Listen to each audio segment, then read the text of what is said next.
Shalom, selamat bergabung dalam program Baca Alkitab setiap hari.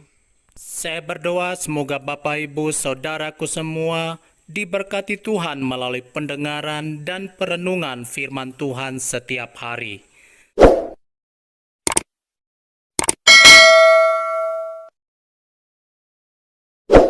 Samuel pasal 22.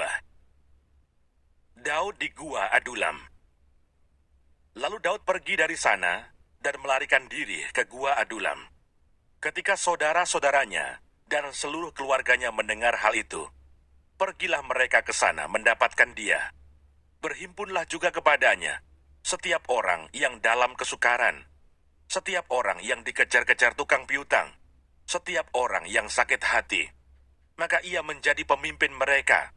Bersama-sama dengan dia, ada kira-kira 400 orang.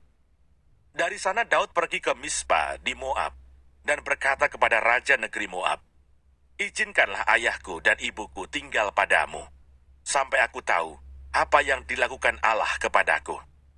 Lalu diantarkannya lah mereka kepada raja negeri Moab, dan mereka tinggal bersama dia selama Daud ada di kubu gunung. Tetapi Gad nabi itu berkata kepada Daud, "Janganlah tinggal di kubu gunung itu. Pergilah dan pulanglah ke tanah Yehuda." Lalu pergilah Daud dan masuk ke hutan Keret. Para imam di Nob dibunuh. Hal itu terdengar oleh Saul, sebab Daud dan orang-orang yang bersama-sama dengan dia telah diketahui tempatnya.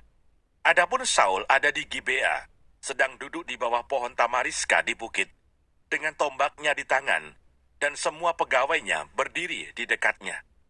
Lalu berkatalah Saul kepada para pegawainya yang berdiri di dekatnya, "Cobalah dengar, ya orang-orang Benyamin, apakah anak Isa itu juga akan memberikan kepada kamu sekalian ladang dan kebun anggur? Apakah ia akan mengangkat kamu sekalian menjadi kepala atas pasukan 1.000 dan atas pasukan 100, sehingga kamu sekalian mengadakan persepakatan melawan aku, dan tidak ada seorang pun yang menyatakan kepadaku bahwa anakku mengikat diri dengan anak Isa itu? Tidak ada seorang pun dari kamu yang cemas karena aku, atau yang menyatakan kepadaku bahwa anakku telah menghasut pegawaiku melawan aku menjadi penghadang seperti sekarang ini." Lalu menjawablah Doeg, orang Edom itu, yang berdiri dekat para pegawai Saul, katanya, "Telah kulihat bahwa anak Isa itu datang ke Nob kepada Ahimelech bin Ahitub. Ia menanyakan Tuhan bagi Daud dan memberikan bekal kepadanya. Juga pedang Goliat orang Filistin itu diberikannya kepadanya." Lalu raja menyuruh memanggil Ahimelech bin Ahitub, imam itu, bersama-sama dengan seluruh keluarganya, para imam yang di Nob, dan datanglah sekaliannya menghadap raja. Kata Saul, "Cobalah dengar, ya anak Ahitub." Jawabnya, "Ya tuanku." Kemudian bertanyalah Saul kepadanya, "Mengapa kamu mengadakan persepakatan melawan aku?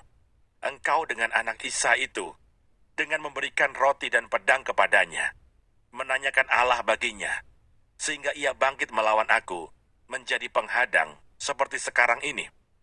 Lalu Ahimelech menjawab raja, "Tetapi siapakah di antara segala pegawaimu yang dapat dipercaya seperti Daud? Apalagi ia menantu raja dan kepala para pengawalmu, dan dihormati dalam rumahmu. Bukan ini pertama kali aku menanyakan Allah bagi dia, sekali-kali tidak. Janganlah kiranya raja melontarkan tuduhan kepada hambamu ini, bahkan kepada seluruh keluarga aku.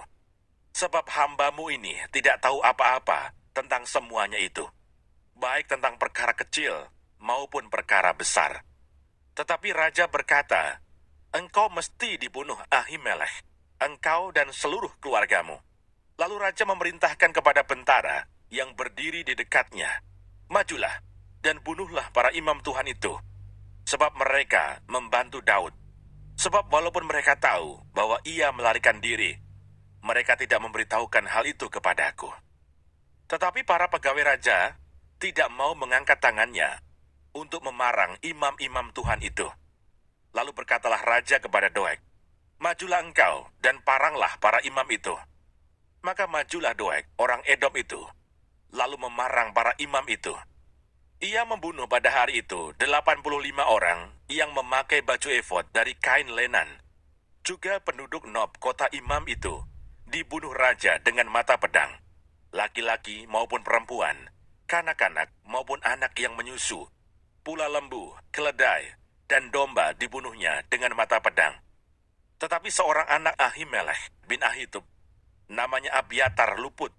Ia melarikan diri menjadi pengikut Daud.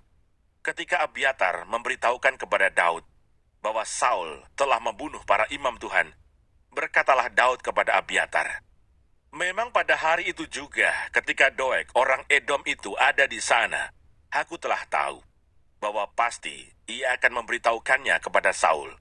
Akulah sebab utama daripada kematian seluruh keluargamu. Tinggallah padaku, janganlah takut, sebab siapa yang ingin mencabut nyawamu, ia juga ingin mencabut nyawaku. Di dekatku engkau aman."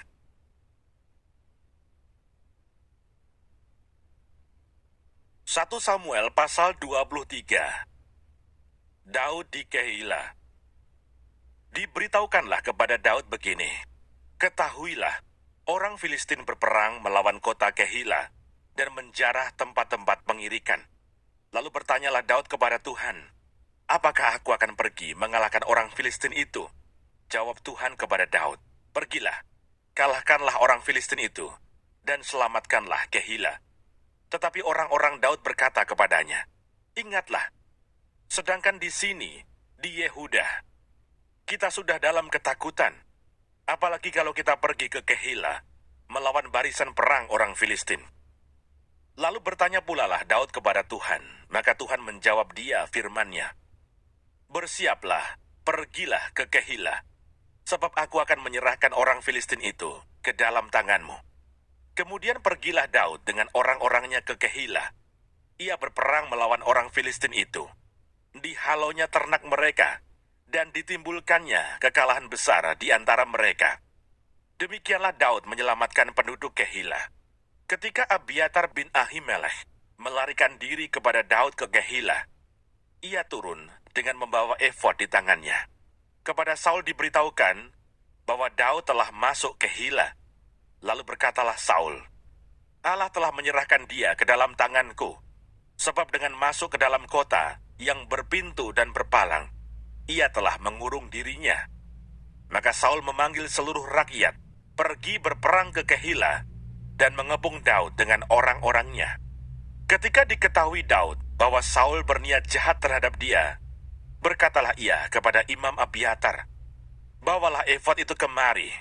Berkatalah Daud, "Tuhan Allah Israel, hamba-Mu ini telah mendengar kabar pasti bahwa Saul berikhtiar untuk datang ke Keila dan memusnahkan kota ini oleh karena aku. Akan diserahkan oleh warga-warga kota Keila itu ke aku, ke dalam tangannya. Akan datangkah Saul seperti yang telah didengar oleh hamba-Mu ini? Tuhan Allah Israel, beritahukanlah kiranya kepada hamba-Mu ini." Jawab Tuhan, "Ia akan datang." Kemudian bertanyalah Daud, "Akan diserahkan oleh warga-warga kota Keila itu ke aku dengan orang-orangku ke dalam tangan Saul?"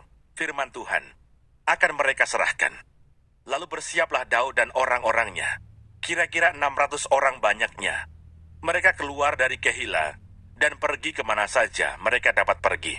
Apabila kepada Saul diberitahukan bahwa Daud telah meluputkan diri dari Keila, maka tidak jadilah ia maju berperang. Daud di padang gurun Sif. Maka Daud tinggal di padang gurun, di tempat-tempat perlindungan. Ia tinggal di pegunungan, di padang gurun Sif. Dan selama waktu itu Saul mencari dia, tetapi Allah tidak menyerahkan dia ke dalam tangannya. Daud takut, karena Saul telah keluar dengan maksud mencabut nyawanya. Ketika Daud ada di padang gurun Sif, di Koresa, maka bersiaplah Yonatan anak Saul, lalu pergi kepada Daud di Koresa. Ia menguatkan kepercayaan Daud kepada Allah dan berkata kepadanya, "Janganlah takut, sebab tangan ayahku Saul tidak akan menangkap engkau. Engkau akan menjadi raja atas Israel, dan aku akan menjadi orang kedua di bawahmu." Juga ayahku Saul telah mengetahui yang demikian itu. Kemudian kedua orang itu mengikat perjanjian di hadapan Tuhan. Dan Daud tinggal di Koresa, tetapi Yonatan pulang ke rumahnya. Tetapi beberapa orang Sif pergi menghadap Saul di Gibea dan berkata, Daud menyembunyikan diri dekat kami, di kubu-kubu gunung dekat Koresa, di Bukit Hakilah, di sebelah selatan padang belantara. Oleh sebab itu, jika tuanku raja berkenan datang, silakan datang. Tanggungan kamilah untuk menyerahkan dia ke dalam tangan raja. Berkatalah Saul, diberkatilah kiranya kamu oleh Tuhan, karena kamu menunjukkan sayangmu kepadaku. Baiklah pergi, carilah kepastian lagi. Berusahalah mengetahui di mana ia berada dan siapa yang telah melihat dia di sana. Sebab telah dikatakan orang kepadaku bahwa ia sangat cerdik. Berusahalah mengetahui segala tempat persembunyiannya. Kemudian datanglah kembali kepadaku dengan kabar yang pasti, dan aku akan pergi bersama-sama dengan kamu. Sesungguhnya, jika ia ada di dalam negeri, maka aku akan meneliti dia di antara segala ribuan orang Yehuda. Lalu berkemaslah mereka pergi ke Sif mendahului Saul. Daud dan orang-orangnya ada di padang gurun Maon, di dataran di sebelah selatan padang belantara. Ketika Saul dengan orang-orangnya pergi mencari Daud, diberitahukanlah hal itu kepada Daud. Lalu pergilah ia ke Gunung Batu dan tinggal di padang gurun Maon. Saul mendengar hal itu, lalu mengejar Daud di padang gurun Maon. Saul berjalan dari sisi gunung sebelah sini, dan Daud dengan orang-orangnya dari sisi gunung sebelah sana. Daud cepat-cepat mengelakkan Saul, tetapi Saul dengan orang-orangnya sudah hampir mengepung Daud, serta orang-orangnya untuk menangkap mereka. Ketika seorang suruhan datang kepada Saul dengan pesan, segeralah undur, sebab orang Filistin telah menyerbu negeri. Maka berhentilah Saul mengejar Daud, dan pergi menghadapi orang Filistin. Itulah sebabnya orang menyebut tempat itu Gunung Batu Keluputan.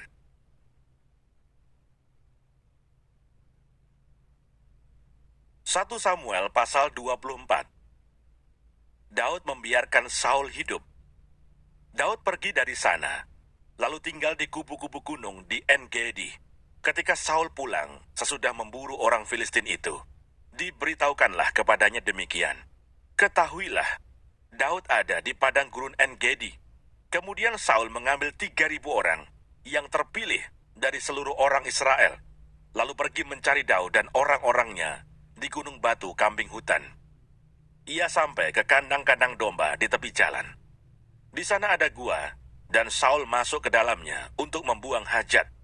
Tetapi Daud dan orang-orangnya duduk di bagian belakang gua itu. Lalu berkatalah orang-orangnya kepada Daud, telah tiba hari yang dikatakan Tuhan kepadamu. Sesungguhnya aku menyerahkan musuhmu ke dalam tanganmu. Maka perbuatlah kepadanya apa yang kau pandang baik. Maka Daud bangun, lalu memotong punca jubah Saul dengan diam-diam. Kemudian berdebar-debarlah hati Daud, karena ia telah memotong punca Saul. Lalu berkatalah ia kepada orang-orangnya, dijauhkan Tuhanlah kiranya daripadaku, untuk melakukan hal yang demikian kepada tuanku, kepada orang yang diurapi Tuhan, yakni menjamah dia, sebab dialah orang yang diurapi Tuhan. Dan Daud mencegah orang-orangnya dengan perkataan itu. Ia tidak mengizinkan mereka bangkit menyerang Saul. Sementara itu Saul telah bangun meninggalkan gua itu, hendak melanjutkan perjalanannya. Kemudian bangunlah Daud. Ia keluar dari dalam gua itu dan berseru kepada Saul dari belakang, katanya, Tuanku Raja. Saul menoleh ke belakang. Lalu Daud berlutut dengan mukanya ke tanah dan sujud menyembah. Lalu berkatalah Daud kepada Saul, mengapa engkau mendengarkan perkataan orang-orang yang mengatakan, sesungguhnya Daud mengikhtiarkan celakamu? Ketahuilah, pada hari ini matamu sendiri melihat bahwa Tuhan sekarang menyerahkan engkau ke dalam tanganku dalam gua itu. Ada orang yang telah menyuruh aku membunuh engkau.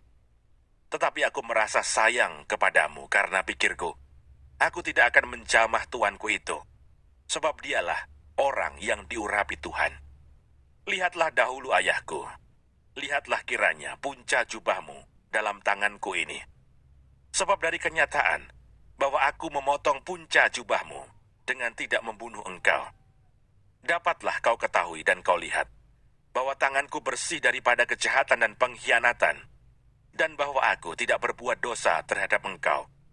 Walaupun engkau ini mengejar-ngejar aku untuk mencabut nyawaku, Tuhan kiranya menjadi hakim di antara aku dan engkau. Tuhan kiranya membalaskan aku kepadamu, tetapi tanganku tidak akan memukul engkau. Seperti peribahasa orang tua-tua mengatakan, dari orang fasik timbul kefasikan, tetapi tanganku tidak akan memukul engkau. Terhadap siapakah Raja Israel keluar berperang? Siapakah yang kau kejar, anjing mati? Seekor kutu saja. Sebab itu Tuhan kiranya menjadi hakim yang memutuskan antara aku dan engkau. Dia kiranya memperhatikannya, memperjuangkan perkaraku, dan memberi keadilan kepadaku, dengan melepaskan aku dari tanganmu. Setelah Daud selesai menyampaikan perkataan itu kepada Saul, berkatalah Saul, "Suaramu kah itu, ya anakku Daud?" Sesudah itu dengan suara nyaring menangislah Saul. Katanya kepada Daud, "Engkau lebih benar daripada aku, sebab engkau telah melakukan yang baik kepadaku, padahal aku melakukan yang jahat kepadamu. Telah kau tunjukkan pada hari ini betapa engkau telah melakukan yang baik kepadaku. Walaupun Tuhan telah menyerahkan aku ke dalam tanganmu, engkau tidak membunuh aku. Apabila seseorang mendapat musuhnya, masakan dilepaskannya dia berjalan dengan selamat? Tuhan kiranya membalaskan kepadamu kebaikan ganti apa yang kau lakukan kepadaku pada hari ini. Oleh karena itu, sesungguhnya aku tahu bahwa engkau pasti menjadi raja, dan jabatan Raja Israel akan tetap kokoh dalam tanganmu. Oleh sebab itu, bersumpahlah kepadaku demi Tuhan, bahwa engkau tidak akan melenyapkan keturunanku dan tidak akan menghapuskan namaku dari kaum keluargaku." Lalu bersumpahlah Daud kepada Saul. Kemudian pulanglah Saul ke rumahnya, sedang Daud dan orang-orangnya pergi ke kubu gunung.